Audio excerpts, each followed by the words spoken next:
شامتان بخیر بینندگان عزیز، مخلصان برنامه مستقیم ارتباط. این شام البته ما اطراف یک مظفریت منتخبی جمهوری تاجیکستان و به گوشین زیودو حرف میزنیم که نوکک در کشور امارات متحده عرب مسابقات قهرمانی آسیا باید به گوشین زیودو برگزار گردید و تیم مکمل منتخب تاجیکستان هم در قطار دیگر کشورهای قاره آسیا در این مسابقات باشکوه شرکت ورزید.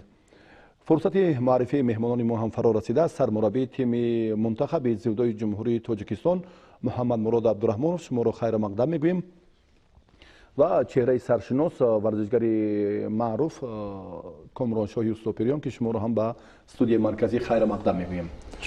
و واقعا امروز دوستان عزیز اگر ما افتخار از وطنداری میکنیم، افتخار از همون ارزش های بزرگ ملی، از آن پرافشانی پرچم دولتی جمهوری تاجیکستان که در عرصه جهانی و در مسابقات قهرمانی آسیا هم البته باز هم دو مرتبه با قطار همان نفران غالی پرچم ما پرافشان شد که کامران شاه سپریان و همچنین تیمور رحیموف در مرحله نهایی شرکت ورزیدن و برندگان مدال های نقره محسوب میافتند. و می‌خواستیم ابتدا صحبت را از سرمربی منتخب شروع کنیم که چه تاثیرات داشته و درباره این مسابقات چه نظر دارید؟ بله، مسابقاتی که چمپیونات آسیا که در دولت متحده عرب برگزار گردید سنه 19 تا 20 اپریل ورزشگران ما پورا دسته در آنجا اشتراک کردند و خرسندوار است که وزن 90 کیلو کامران شاه یوسفپریان و از 100 بالا تیمور رحیموف سزاوار مدال نقره گردیدند که این خیلی یک نتیجه خوب فکر میکنم نتیجه خوبی برای ورزشگران ما میباشد و این چنین وزنهای دیگر وزن 66 کیلو و جمعی 166 خیامالدین جبروف و 73 محمد بک سامان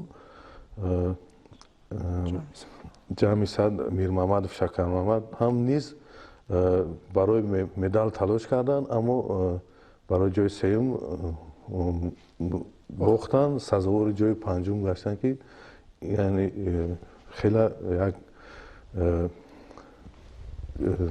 پیشروی ورزشگران ما میباشند. تشکر زیاد کامران شاه. طوری ما میدانیم البته شما در این مسابقات باشکوه حلقه دو مرتبه برنده مدال طلا محسوب می‌یابید و امروز اگر توجه کنیم باز همون جهادهای فرق کننده و من تاثیرات شما از این مسابقات چگونه است؟ سر اول سلام درود به همه تماشاگران شبکه ورزش. ما از ماه ینور این جانب به این مسابقات چمپیونات آسیا آماده دیده ایستاده بودیم. از ماه ینور به مشق‌های دسته جمعی شهر تاشکند جمهوری ازبکستان به شهر توکیو دولت یابانیا و دو مسابقه تستی که در شهر دوسلدورف آلمان و پاریژ فرانسه برگزار گردید در آنجا اشتراک کردیم و برگشتیم به وطن. در اینجا مشق‌های جسمانی و پسیکولوژی روحی آمادگی دیدیم و در مسابقه گران پری انتالیا و چمپیونات آسیا اشتراک کردیم و خوشبختانه پرچم دولت اعظم را بلند برداشتیم و من در چمپیونات آسیا از دور اول آزاد بودم، از دور دوم شروع کردم با پهلوان همسایه از ازبکستان او را مغلوب کرده، به دور سوم با پهلوان چین او را با دو پرتافت مغلوب کردم و برآمده به بازی نیم نهایی با پهلوان قزاق او اشتراک کرده، او را شکست داده به دور فینالی برآمدم. در دور فینالی باشد با پهلوان ژاپنی قوازمایی کردیم و یک اشتباهی که کردیم و در آن اشتباه حریف من استفاده برده با یک پرتافت وزری مرا مغلوب کرد و به من سرگرد که صاحب مدال نقره گردم. امکانیت بود که مرتبه سوم سزاوار مدال طلا گردم و کمی با اشتباه حریف خود در اینجا غالب گشت. تشکر زیاد. سلامت باشید. پیش از آن که امروز البته مهمانان برنامه را باز هم دوباره با همون یک لحظه های جالب و یک صحبتی داشته باشیم، اینجا هم الکی پیش از آغاز این برنامه الکی بسیار صداها بیشتر بودن راجع به سوال های بیشتر و زیادتر. اینجا الکی بیننده زکی خوب احساس میکند و میخواهد که با کامرانشاه و محمد ممراد در رابطه باشد. اولین سوال، اولین زنگ تلفنی. الو. و علیکم السلام. من مخلص از نایه خراسان رجب میرزا علی. سلامت باشید برادر عزیز. مرحمت. من میخواستم از یکم کامرانشاه استاد پریان را به مناسبت جای دوم گرفتنش تبریک نمایم و دوم سوال همین که پگاه در گشتینی که به مناسبت روز پایتخت نشد اشتراک میکند یا نه؟ تشکر. سلامت باشید. مرحبا. تشکر زیاد برای تبریکات و فردا انشالله ما در مسابقه جام پایتخت اشتراک میکنیم در وزن جمعی 80 کیلوگرم. سلامت باشید. البته این مخلصان هم خیلی پزمان بودن همین روز رو که باز هم کامرانشاه در میدان باز هم هنر خود را بهتر نشان دهد. امروز هم پرافشانی پرچم یک قرض فرزندی کامرانشاه است و امروز اگر ما توجه کنیم از آن مرحله های آمادگی و باز هم به سمت دیگر که امروز سال تا سال البته یک توجه خاصی پرزیدنت کمیته ملی المپی مملکت با رشد به میلان نمادهای ورزشی المپی بیشتر و زیادتر میگردد و طرحریزی برنامه ها هم زیاد میگردد. من میخواستم تا باز نفر دیگر تا افرادی که با ما در رابطه باشند در همین مورد سرمربی منتخب باز نظرش رو بیان کند. در گشتین ملی البته سرچشمه گشتین اجدادی ما این گشتین ملی است. حتی کودکی که نو بگیم با 5 ساله 7 ساله گوشتینگی میخپه یگون حلوک یا یگون کار میکنه. البته این در خون و در چیزی مردمی ما از بگیم از قدیم هست. از امین حساب است که ورزشکاران ما به مانند کامرانشاه استاد پریان و رسول واقف و دیگر ورزشکاران که سزاوار مدال های بین‌المللی است فکر میکنم از همین سرچشمه میگیرد. از همین برای همین گشتین ملی خیلی گشتینی که قریب به گشتین جودو برابر است. کدام آدمی که بر گشتین جودو تمرین مشق میکند البته گشتین تاجیکی را نیز شروع نشان میدهد. فکر میکنم این بسیار یک برای ورزشکاران ما یک چیزی خوب است که هر سال در نوروزی ها در توی ها در همه جا در جشن‌های نوروزی گشتین‌های ملی برگزار می‌گردد. تشکر زیاد. سلامت باشید. اینجا هم باز من فکر میکنم که مخلصان بیشتر میخواهم پزمانن که با کامرانشاه در رابطه باشم با محمد ممراد عبدالرحمن و سرمربی منتخب گشتین جودوی جمهوری تاجیکستان. یک نفر حالا باز هم فعالتر است با هم میشنویم. الو. الو. الو سلام علیکم. و علیکم السلام. سلام علیکم. و علیکم السلام برادر عزیز. من مچویف لنگلیف از نویه کوهستان مسشو. سلامت باشید. مرحبا. میخواستم اول کامرانشاه بعد تیمورا به این غالبیاتشان تبریک گویم.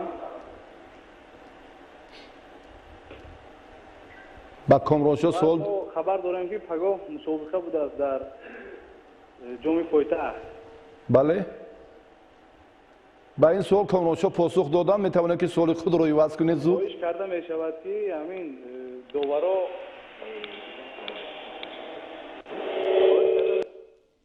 تشکر زیاد. سلامت باشید. باز هم علاقه برکنده شد. من احساس کردم که اون مخلصی اشدی چی میخواهد. با کاری داوران چون بیان کردیم ما هم یک سوژه مخصوص داریم دایر به مراسم قرعه کشی که بعدا به این موضوع برمیگردیم و موضوع امروزه ما اشتراک منتخب جودوی جمهوری تاجیکستان در مسابقات قهرمانی آسیا است که تیمور رحیموف هم البته با توجه مخلصان میرسونیم که دعوت گردیدن، آنها هم وعده دادن که امروز در حضور مخلصان البته اینجا با سوالها پاسخ میگوین، هم مستقیم امینو و هم تیمور رحیموف. البته در همون دقیقه های آخرینه که باید با تلویزیونی ورزش می اومدم با استودیو مرکزی، البته باز هم گوشی خود رو نبرداشتم و علاقه و رابطه رو برقرار کردن نتوانستم که باعث تاسف هم هست و بسیار میخواستیم که اینجا تیمور رحیموف هم در این برنامه مستقیم ارتباط مستقیما با بینندگان همیشه برنامه ارتباط در رابطه باشند و باقی نیست. اون توجه میکنیم امروز هم باز کدام زمینه از نگاه شما میتواند یک قوی بودنی باز هم همین حیات مکمل را نشان دهد در دیگر وزن ها. بازم من معذرت میخواهم، یک نفر در خط علاقه الان اینجا هم پیش دستی میکنن. الو الو الو السلام علیکم. و علیکم السلام. سلام علیکم. و علیکم السلام. سلام علیکم. بله یک سوال دارم. مرحبا. یک سوال دارم، میخواهم اول گلروشان را و تمام دسته تاجیکستان را تبریک کنم.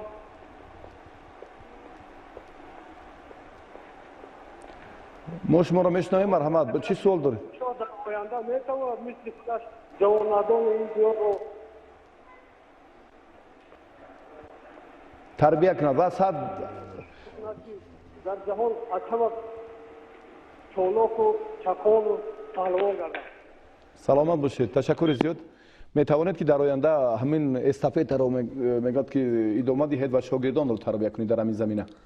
البته ما عموما اویله ما اویله ورزشگر است، هم پدر هم برادر هم خودی من مربی هستیم در تالار ورزشی ما، هم در ناحیه جبار رسول در دهه لنگلیف است کاخی ورزشی لنگلیف، هم در شهر خوجند تالار ورزشی کامرانشاه استوپریان. می توانند فرزندان خود را جیانهای خود را بیارند. ما از دست ما چیزی که میباید ما حتما به آنها نازیک های نمودهای گوشتین را میآموزیم که پرچم برداری ملت خود باشند. تشکر زیاد. حالا توجه میکنیم به همان افتخار لحظه شرفمندی که شما به منبر افتخاری برآمدید، سبقت هایی که شما پس سر کردید. البته اینجا هم باز یک افتخاری تمام مردم شرفمند تاجیکستان است. ما با یک اطمینان قوی میتوان گفت که امروز هم راهی با شرفانه توکیو 2020 رو شما میتوانید که با موفقانه طی کنید و همچنین تیمور رحیموف هم در این دایره چون بیان کردیم که هرچند که امروز هم در مهمانی ما نیستن، اما فکر میکنم که همین صحیفه رو هم هنرش جالب و جذاب کرد. توجه میکنیم به سوژه اولین. نرمد و امودگی بله چون این لحظه که البته ما از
یک لحظه جالب رو با هم تماشا کردیم و من بسیار میخواستم که صحبت ما اندکی آشکارتر باشد، آشکارا باشد، اینجا هم بود یک صمیمیت باشد در رابطه با مخلصان باشد. 221 90 13 تلفن استودیوی مرکزی میتونه که با مهمان فخری ما کامرانشاه یوسوفپریان دوکاره چمپیون آسیا، استاد ورزشی درجه بین‌المللی و همچنین سرمربی منتخب گوشین زودای مملکت محمد مراد عبدالرحمن در رابطه باشد.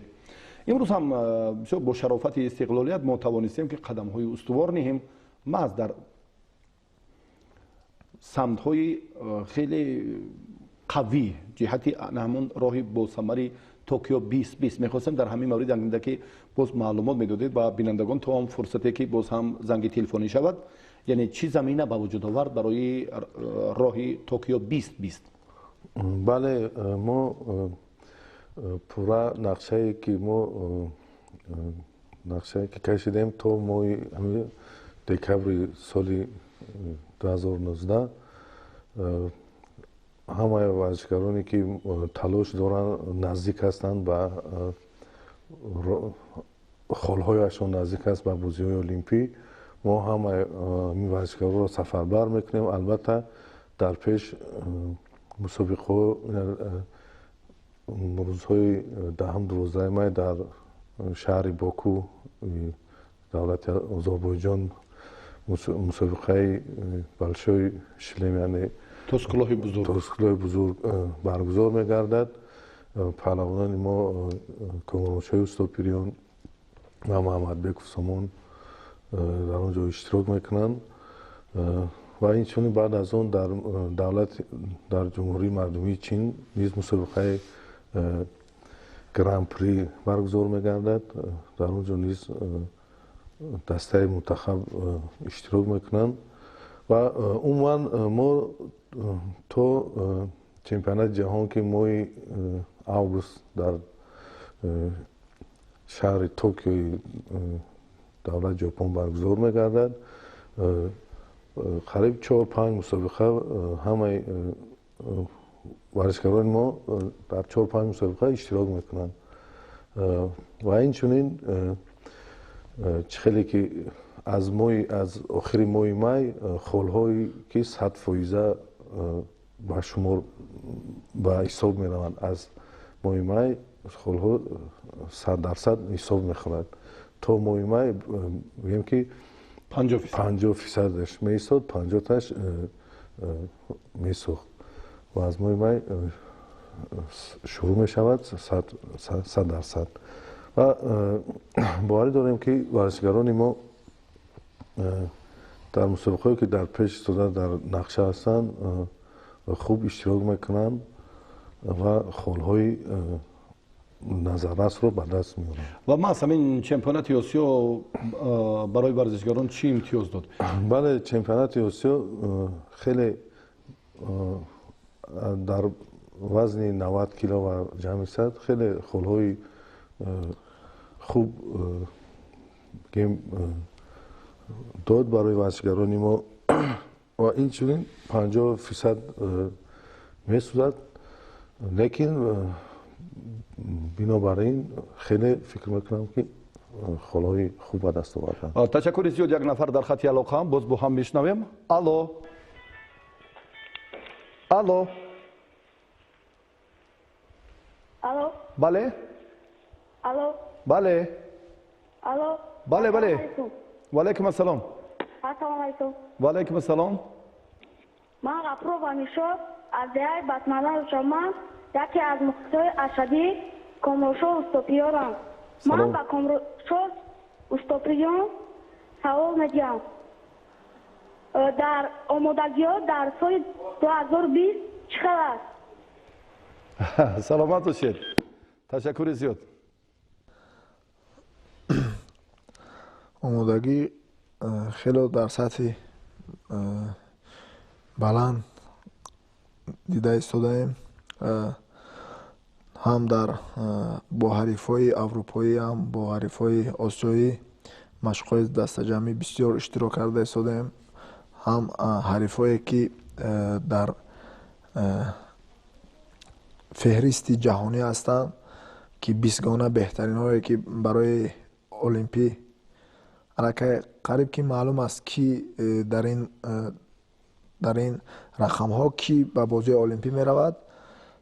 ما در مشق‌های دسته‌جمعی با آنها خیلی با زبان ژاپنی راندوری میگویند قوازمایی میکنیم و بسیار اشتباهی که من میکنم و یا میکنند مثلا در چی تاکتیکا دارد من چی تاکتیکا دارم و اشتباهی خود را بسیار در وقت رانداری میآموزیم و حرکت میکنیم که در مسابقه‌هایی که در سطح جهانی برگزار میگردد این اشتباه ها را ندیم و در تمرین ها این آموختن حریف است.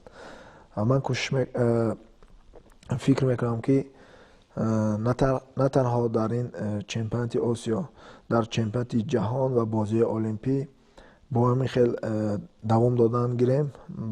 دستگیری هم حاضر از طرف کمیته ملی المپی هم از کمیته کار با جوانان، حکومت ولایت سوخت، ریاست ورزش ولایت سوخت، فدراسیون سامبو ولایت سوخت دستگیری کرده ایستادند.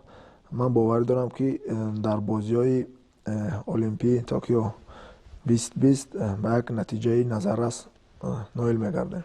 تشکر زیاد. در حاشیه گفته‌های کامرانشاه من فکر میکنم اینجا هم یک باز نقشه مکمل تیم منتخب زودوی کشور رو در پیش است و در مورد هنرنمایی ورزشکاران دیگر میتوانیم اینجا هم یک لحظه یادآور شویم در چمپیونات آسیا.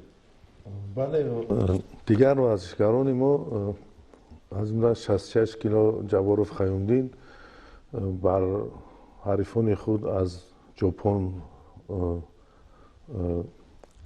غالب آمد. بعدا با مغول یعنی بعدا با قزاق با در وقتی مسابقات لعد برداشت از همین حساب دیگر نتوانست که برای سوم قوازمایی کنند و محمدبک عثمان هم نیز خیلی یک کشتنی یک عالی رو نشان داد و چون که دور یک چهار نهایی بگیم با ایرانی بود. ایرانی جایزه‌دار چمپیونات جهان بود. خیلی قوازمایی خوب کردند و در وقتی طلایی یعنی زلاتوی اتسنکا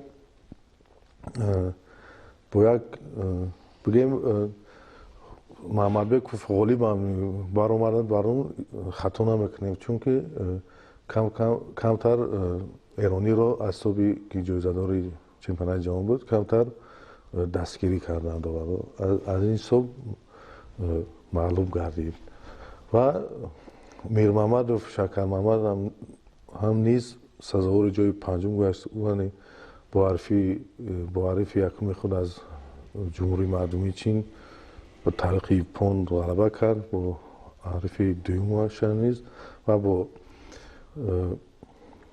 کوریاگی حریف کوریاگی که با فینال با تیمور رحیموف گرفت با او باخت و برای جای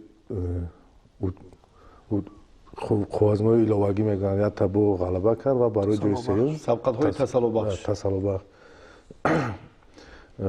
غالب آمد و برای جای سوم با ورزشکار بهترین قرقیز یوری کراکویتس که چندین بار جایزه‌دار گراند پریو است، چمپیون گراند پریو و جایزه‌دار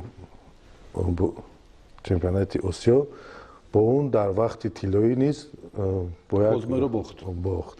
تشکر زیاد. البته من اینجا یک لحظه باز هم کارگردان اشاره میکنم که یک نفر در خط علاقه منتظر است. الو الو بله سلام علیکم. و علیکم السلام. کمی با جرأت‌تر حرف زنید برادر عزیز. من الو سلام علیکم. و علیکم السلام. من مخلص اشعری کامرانشاه میباشم. من نام و نسب برادر عزیز. میخوام یک سوال کنم. نام و نسب از کجا زنگ میزنید؟ نام و نسبم میرزازاده رستم میباشد. از کجا زنگ میزنید؟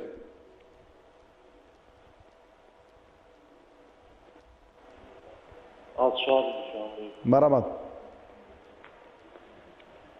چی سوال دارید؟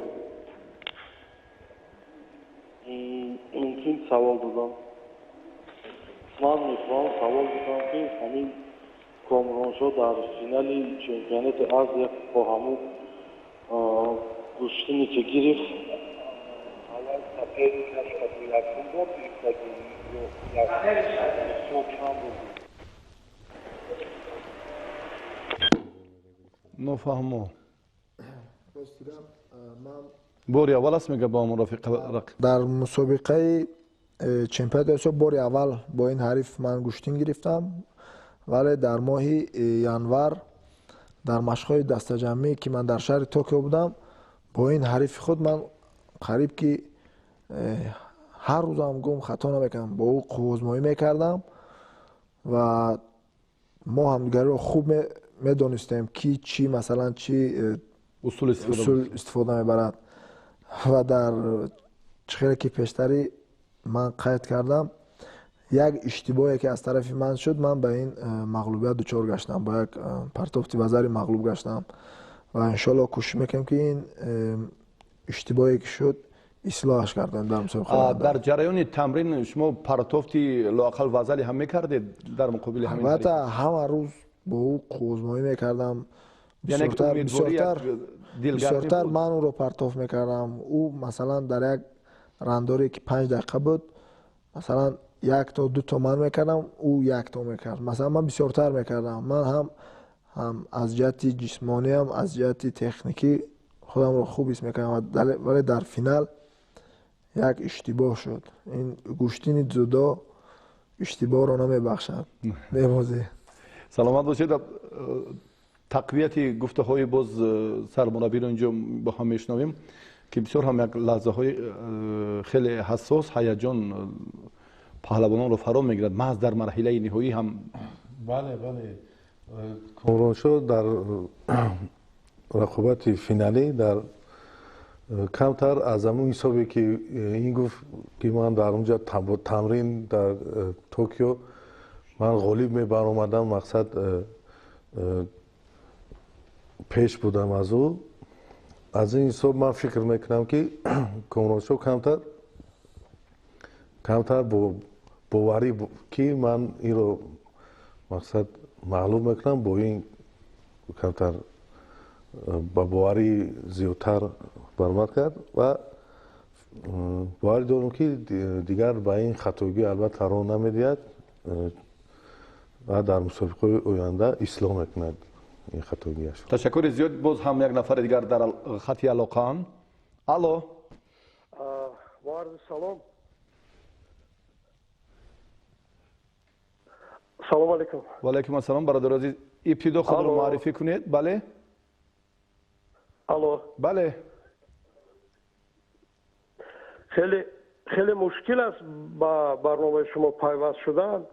اولا یک درخواست از خود شما علی شریف دارم که هنگام برگزاری چنین صحبت های مستقیم تلفن ها بیشتر گذارید تا با شما با آسانی پیوست شویم. تشکر زیاد. سلامت باشید. من با محمد عبدالرحمن با توجه به آنکه سرمربی تیم تاجیکستان هستند گفتم میتوانند که با نظر داشته که امروز ورزشکاران ما در چمپیونات ها شرکت دارند، جایهای نمایان رو نیز اشغال میکنند، امیدوار شدن ممکن است با کدام مدال در المپیاد توکیو 2020. تشکر. سلامت باشید برادر عزیز. بله ما البته یکم کس بگیم ناامید نیست، ما حرکت میکنیم که اول ما راحت بگیریم با بازی المپی ورزشکاران ما و بعدا البته ما چون که 1.5 سال وقت است ما کوشش میکنیم تمام چیزی که هست مقصد ورزشکاران ما چی قوای هست چی چیز جسمانی هست صرف میکنیم که البته ما در این بازی المپی هدف همین بازی المپی است، چون که چیزی استادیای بلند یعنی ورزش جودو این بازی المپی است. البته ما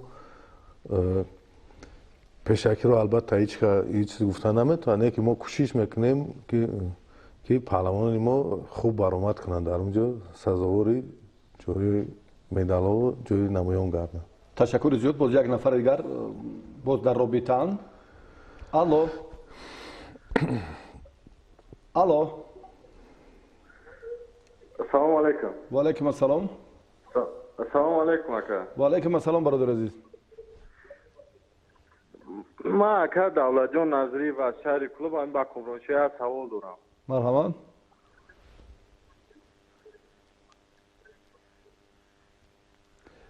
امی اکای کمرانشاه دیگر شما خواهش میکنه ما مشکوش خیلی میگذره اکا.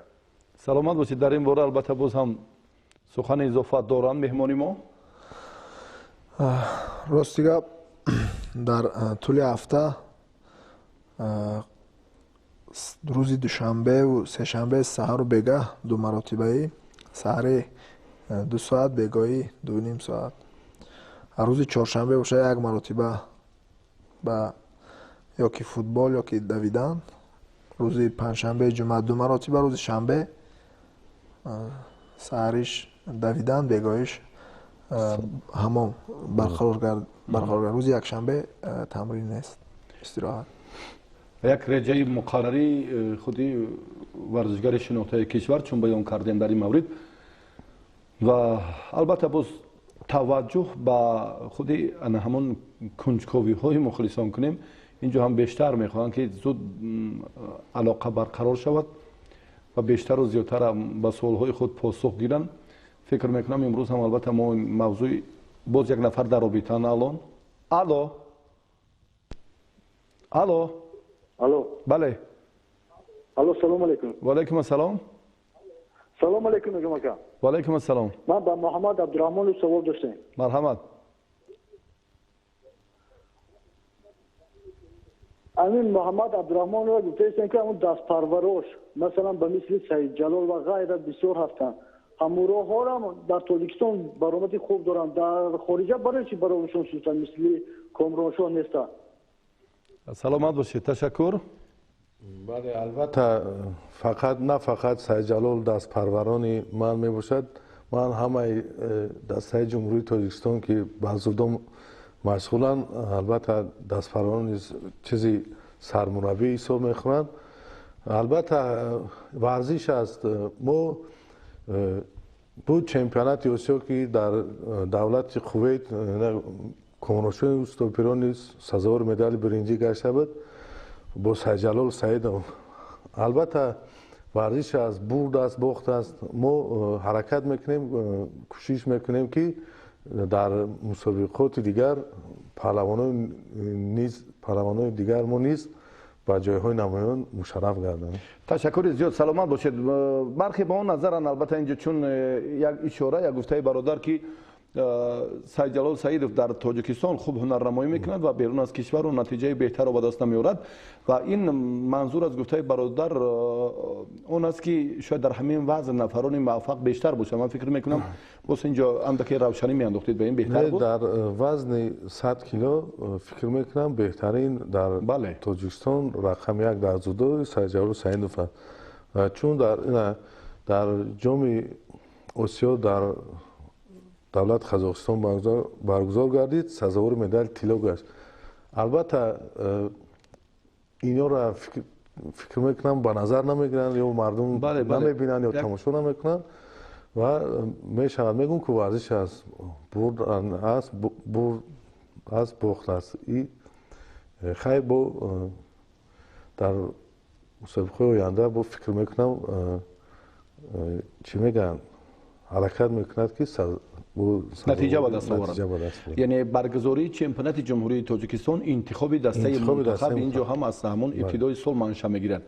یعنی در برابر انمون ملکه سعید جلال دیگر نیست نفری که در وزن 100 کیلو مدعی باشد. این رو باید بیننده مخلص خیلی خوب داند. از این خاطر البته بعضی اون نگرانی هایی که سالهایی که با وجود میاد از همین سبب است. من فکر میکنم البته اینجا هم توسط آینه نیلگون پخش های مستقیمی که بیشتر در نمودهای ورزش رقص در گوشین می شود بار دیگر این گفته ها را ثابت می سازد که در همین وضع الان همین سعید جلال سرشناس رقم 1 و بیرون از تاجیکستان نتیجه به دست آوردن است. این عموما سخن دیگر است. البته همه دسته همه ورزشکارا سزاوار مدال نمیگردند، چون ما در چمپیونات آسیا بودیم، دولت برادر ما همسایه ما ازبکستان نیست، در مردا از ما قفا بودن حسابی مدال نتیجه میشود که مثال دیگر وزنا میبازن با وزنایی که مثال سزاوار مدال میگردن. البته همه نمیشود که همه وزنا نتیجه به دست تشکر زیاد. در قاره آسیا باز هم مدال ستانیدن از ژاپن و از کره و از مغولستان و کسی رفته است میداند.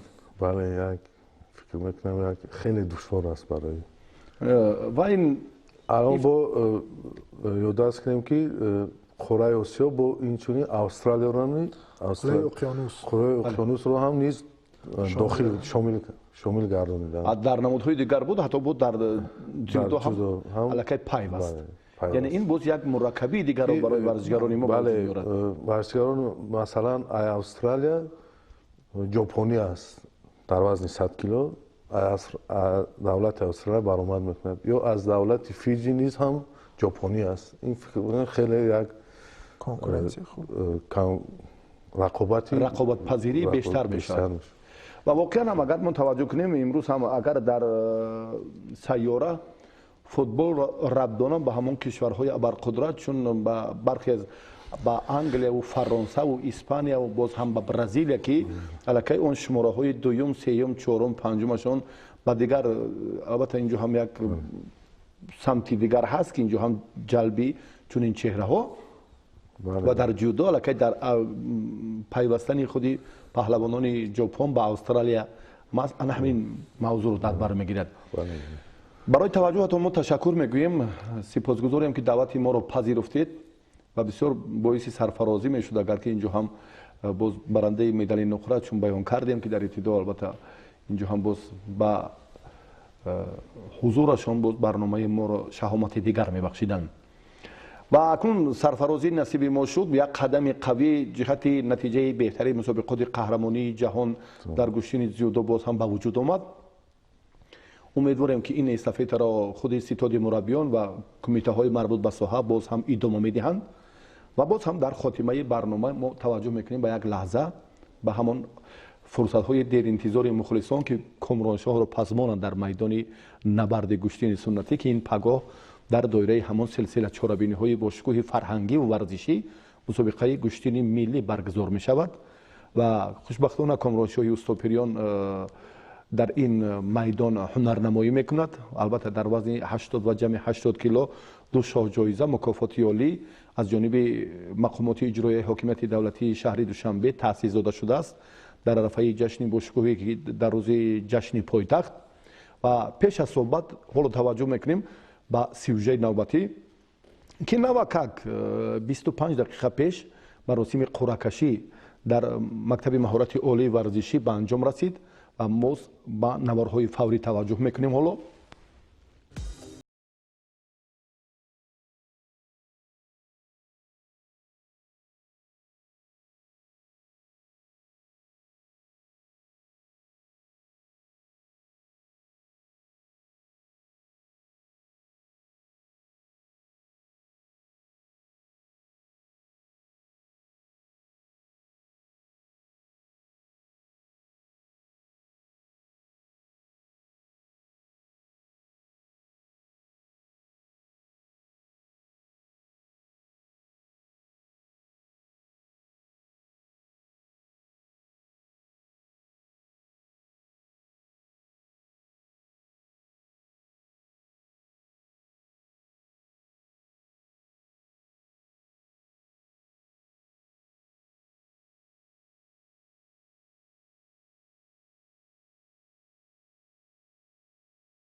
لحظه که از مراسم قرعه کشی ما هم سوژه رو منظور شما کردیم، فوراً پگاه مسابقه با نفوذ با اشتراک پهلوانان شهرتیار کشور از تمام مناطق مملکت برگزار می‌گردد و صبح روز 27 و اینجا هم چهره‌های سرشناس از قبیل کامرانشاه اوستاپریان، سید جلال سعیدов، فردوس نسیمov، تیمور رحیمov باز هم از تمام منطقه جمهوری تاجیکستان البته پهلوانان دعوت شدند در وزن گران و در وزن تا 80 کیلو هم همه دسته های منتخب شهر و ناحیه های کشور اینجا هیئت را مکمل کردند و فکری کامرانشاه راجع به مسابقاتی که پگاه دایر می شود. امروز در تالاری ورزشی منیژ قرعه کشی برگزار گردید. وزنکشی برای مسابقه جام پایتخت. تمام پهلوانان کشور در این مسابقه شرکت میکنند. من به مخلصان گشتین ملی گشتین تاجیکی گفتنی هم که فردا بیاید در استادیوم مرکزی نوروزگاه این مسابقه آغاز میگردد، بیان مخلصی کنند. تمام بهترین پهلوانان کشور در آنجا حضور آزمایی میکنند و کسی که تمرین خوب دارد جایزه نصیب همون میگردد. از ما فقط مهنت کردن پرچم دولت همون رو بلند برداشتن است. تشکر زیاد محمد مراد. شاگردان بسیار سفربر کردید، اکنون پگاه بسیار فکر میکنم اینجا دیگر جای برگشت نیست. بله، ما مینداری خود رو اول به رئیس شهر محترم رستم مالکی در عرفه جشن 95 سالگی پایتخت چون یک معرکه یک گشتین نوروزی را تشکیل کردن، یک جام پایتخت رو باور دارم که با ورزشکاران ما بسیار یک روحیه بلند میدهد، با مشق تمرین را زیادتر میکنند. این خیلی یک دستگیری بی‌نظیر میباشد و با پهلوانان نیز آرزومندم که کدامی که مهنت بسیار کرده است، مشق تمرین عرق جبرین ریزونده است، بردباری ها تمنا داریم. تشکر زیاد. سلامت باشید و یادآور میشویم که کامرانشاه اوستاپریان برنده مدال نقره مسابقات قهرمانی آسیا و همچنین سرمربی منتخب گشتین زیودوی جمهوری تاجیکستان محمد مراد عبدالرحمانov در مهمانی ما بودند. برای اشتراکتان تشکر میگوییم و واقعا امروز هم یک غمخوری به واسطه اساسگذار صلح و وحدت ملی پیشوای ملت پرزیدنت جمهوری تاجیکستان محترم امامعلی رحمان بر رشد به میلان ورزش‌های سنتی است که گشتین ملی سال تا سال اوج می‌گیرد، رواج می‌یابد. از این هم فراگیری بیشتری نسل نورس به تمرین این نوی گشتین ملی است که بعداً الکی سرچشمش باز هم ما را هم به دوری‌های دور و بر راه باشرفانه نتیجه‌های بهتری مسابقات بیرون از تاجیکستان می‌برد. مقامات اجرایی حکومت دولتی شهر دوشنبه هم در همین زمینه رئیس حکومت شهر دوشنبه محترم رستم امامعلی برای پهلوانان ابرمرد میدان مسابقات عنعنوی جام پایتخت دو شاه جایزه تأسیس دادند که امروز اطمینان داریم که البته با یک مسئولیت، با یک جالبیت بهترین ها موفق می‌گردند تا به مرحله اساسی راه می‌یابند. این سبقت ها را البته شما می‌توانید که پگاه ساعت 9 توسط تلویزیون ورزش تماشا کنید مستقیما و اگر باز هم به نوروزگاه پایتخت بیاید مشاهد یک عید متنطن گشتین ملی میشویم.